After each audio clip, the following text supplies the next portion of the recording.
E കൊമേഴ്സിൽ important ആയിട്ട് വരുന്നൊരു component ആണ് ഇ പേയ്മെൻറ്റ്, ഇലക്ട്രോണിക് പേയ്മെൻറ്റ് എന്ന് പറയുന്നത്. ഇ പേയ്മെൻറ്റ് സിസ്റ്റം എന്താണെന്നുള്ളത് നോക്കാം.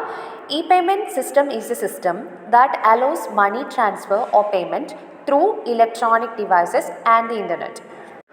അതായത് ഇലക്ട്രോണിക് ഡിവൈസസ് വഴിയോ ഡിജിറ്റൽ ഡിവൈസസ് വഴിയോ ഇൻ്റർനെറ്റിൽ കൂടിയോ നമുക്ക് പേയ്മെൻറ്റോ അല്ലെങ്കിൽ മണി ട്രാൻസ്ഫറോ നടത്താൻ പറ്റുന്ന അതിനുവേണ്ടി അലോ ചെയ്യുന്ന ഒരു സിസ്റ്റത്തിനെയാണ് ഇലക്ട്രോണിക് പേയ്മെൻറ്റ് അല്ലെങ്കിൽ ഇ പേയ്മെൻറ്റ് സിസ്റ്റം എന്ന് പറയുന്നത്.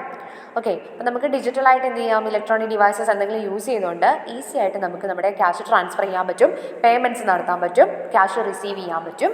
ഓക്കെ, അപ്പോൾ അതിനെയാണ് ഇലക്ട്രോണിക് പേയ്മെൻറ്റ് സിസ്റ്റം എന്ന് പറയുക.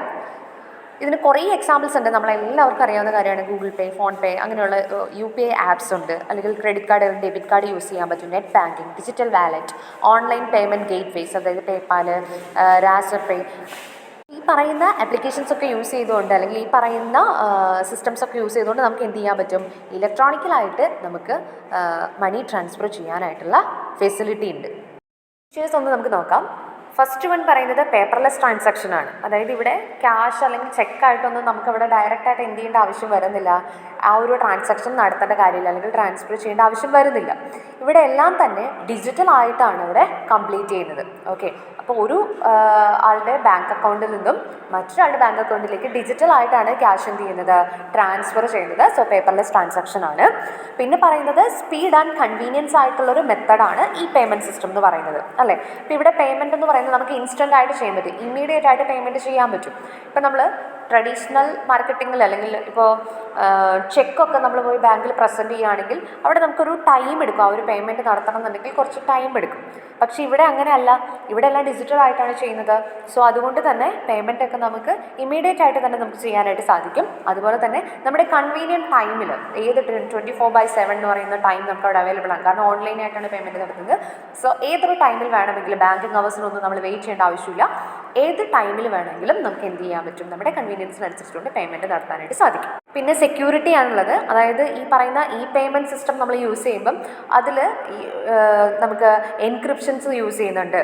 അതായത് കറക്റ്റ് മെസ്സേജും കാര്യങ്ങളും ഒരു തേർഡ് പാർട്ടിക്ക് എന്ത് ചെയ്യാൻ പറ്റില്ല, അറിയാനായിട്ട് സാധിക്കില്ല.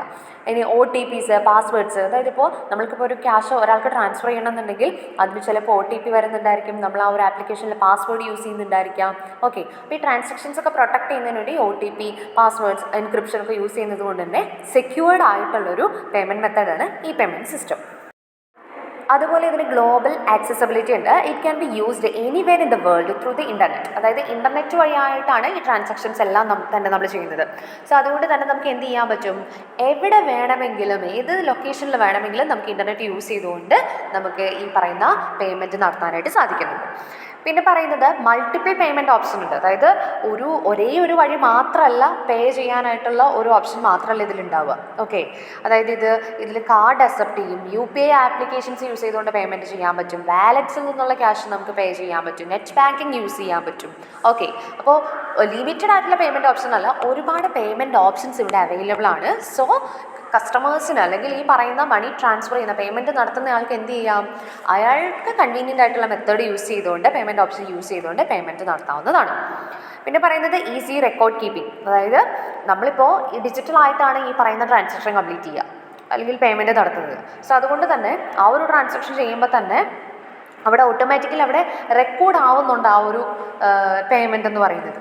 ഓക്കെ, അതിൻ്റെ പേയ്മെൻറ്റ് ഹിസ്റ്ററി ഇപ്പോൾ നിങ്ങൾ തന്നെ ഗൂഗിൾ പേയിൽ കുറച്ച് ക്യാഷ് നമ്മൾ വേറൊരാൾക്ക് ട്രാൻസ്ഫർ ചെയ്ത് കഴിഞ്ഞാൽ നമുക്ക് എന്തുണ്ടായിരിക്കും, ആ ഒരു ഗൂഗിൾ പേയിൽ ആ ആപ്ലിക്കേഷനിലെ ഹിസ്റ്ററി എടുത്ത് നോക്കിക്കഴിഞ്ഞാൽ ട്രാൻസാക്ഷൻ ഹിസ്റ്ററി എന്ന് പറഞ്ഞിട്ട് ആർക്കാണ് നമ്മൾ സെൻഡ് ചെയ്തത്, ഏത് അക്കൗണ്ടിലേക്കാണ് അത് ട്രാൻസ്ഫർ ചെയ്തത്, അതിൻ്റെ ഡേറ്റ്, ടൈം, എത്ര എമൗണ്ട് ആണ്, ഇങ്ങനെയുള്ള കാര്യങ്ങളൊക്കെ ഓട്ടോമാറ്റിക്കലി അവിടെ റെക്കോർഡ് ചെയ്യുന്നുണ്ട്. സോ ഈസി ആയിട്ട് നമുക്കിവിടെ റെക്കോർഡ് കീപ്പ് ചെയ്യാനായിട്ട് സാധിക്കുന്നുണ്ട്.